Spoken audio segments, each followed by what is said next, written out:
2024 में भी 400 प्लस सीटों का टारगेट लेकर चल रही बीजेपी को सबसे ज्यादा उम्मीद यूपी से है और इसके लिए बीजेपी ने बड़ी तैयारी की है।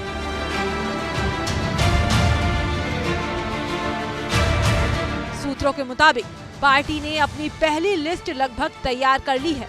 यूपी में अपनी बढ़त को पहले से और मजबूत करने के लिए बीजेपी 17 और 18 फरवरी को दिल्ली में हो रहे राष्ट्रीय अधिवेशन के दौरान उम्मीदवारों की पहली लिस्ट घोषित कर सकती है। पहली लिस्ट में 14 हारी हुई सीटों पर उम्मीदवार घोषित किए जा सकते हैं। विपक्षी सांसदों वाली सीटों पर जीत के लिए बीजेपी ये दांव चलेगी। पहला ये है कि क्या इन सीटों पर बीजेपी 2019 वाले उम्मीदवारों को मैदान में उतारेगी या प्रत्याशी बदलेगी।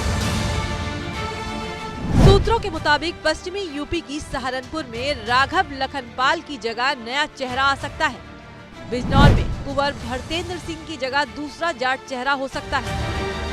नगीना में यशवंत सिंह के टिकट पर सस्पेंस है, तो मुरादाबाद में कुंवर सर्वेश सिंह की जगह उनके बेटे सुशांत सिंह को टिकट मिल सकता है।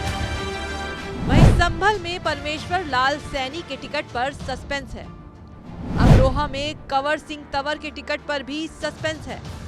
सपा के गढ़ मैनपुरी में बीजेपी कोई नया दांव चल सकती है। रायबरेली में दिनेश प्रताप सिंह या अदिति सिंह को टिकट मिल सकता है। अंबेडकर नगर में मुकुट बिहारी वर्मा को टिकट के चांस कम है। इसके अलावा श्रावस्ती में दद्दन मिश्रा की जगह दूसरा ब्राह्मण प्रत्याशी हो सकता है। लालगंज सीट से बीएसपी सांसद संगीता आजाद बीजेपी में आती हैं, तो उन्हें टिकट मिल सकता है। घोसी से पिछला चुनाव लड़े हरि नारायण राजभर का टिकट कट सकता है। गाजीपुर की सीट ओपी राजभर को दी जा सकती है, तो जौनपुर की सीट भी निषाद पार्टी या ओपी राजभर को दी जा सकती है। सिर्फ 2019 में हारी हुई सीटों पर ही नहीं, यूपी की जिन सीटों पर बीजेपी ने 2019 में जीत दर्ज की, उन सीटों पर भी बीजेपी उम्मीदवार बदल सकती है। पश्चिमी उत्तर प्रदेश में जीती हुई 7 सीटों पर बीजेपी अपने उम्मीदवार बदल सकती है। सूत्रों के मुताबिक गाजियाबाद सीट से 73 साल के जनरल वीके सिंह का टिकट कट सकता है। फिरोजाबाद से 73 साल के चंद्रसेन जादौन का टिकट भी कट सकता है। वहीं मेरठ सीट से 73 साल के राजेंद्र अग्रवाल को भी टिकट मिलने पर सस्पेंस है। इसके अलावा बदायूं सीट से संघमित्रा मौर्य को लेकर सस्पेंस है। हाथरस सीट से राजवीर दिलेर का टिकट कटना तय माना जा रहा है।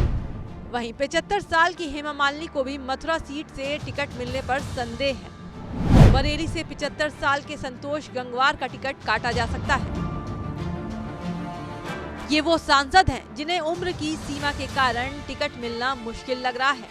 पश्चिमी यूपी के बाद अब बात अवध क्षेत्र की। अवध क्षेत्र में भी कुछ सीटों पर बीजेपी अपने मौजूदा सांसदों को बदल सकती है। चर्चा है कि अवध के 3 सांसदों का टिकट कट सकता है। उनमें कानपुर से 76 साल के सांसद सत्यदेव पचौरी, बहराइच से सांसद 77 साल के अक्षयबर लाल का टिकट कटना तय है। बाराबंकी से सांसद उपेंद्र सिंह रावत की जगह प्रियंका सिंह रावत को मौका मिल सकता है। अब बात करते हैं पूर्वांचल की। सूत्रों के मुताबिक पूर्वांचल में बीजेपी अपने 4 सांसदों का टिकट काट सकती है। इसमें प्रयागराज से 74 साल की रीता बहुगुणा जोशी, मछली शहर से बीपी सरोज, कौशाम्बी के सांसद विनोद सोनकर को मछली शहर भेजा जा सकता है। वहीं कौशाम्बी में नया उम्मीदवार होगा। इसके अलावा भदोही से सांसद रमेश चंद बिंद और बलिया से वीरेंद्र मस्त के टिकट पर भी सस्पेंस है। चर्चा ये भी है कि कैसरगंज से ब्रिजभूषण शरण सिंह और खिरी से अजय मिश्र टेनी को टिकट मिल सकता है। ये भी जानकारी है कि 70 साल के आसपास के कुछ सांसदों को बीजेपी फिर से टिकट दे सकती है। इनमें सबसे बड़ा नाम अयोध्या से लल्लू सिंह का है। सूत्रों से तो ये भी खबर अंदर खाने निकल कर आई है कि यूपी में बीजेपी के 2 बड़े नाम पीलीभीत से सांसद वरुण गांधी और सुल्तानपुर से सांसद मेनका गांधी को लेकर अब तक कोई फैसला नहीं हुआ है। सूत्रों के मुताबिक इन्हें टिकट दिया भी जा सकता है और काटा भी जा सकता है। फिलहाल सभी को इंतजार यूपी बीजेपी की पहली लिस्ट का है, जिसमें किसका पत्ता कटता है और किसकी लॉटरी लगती है, ये देखना दिलचस्प होगा।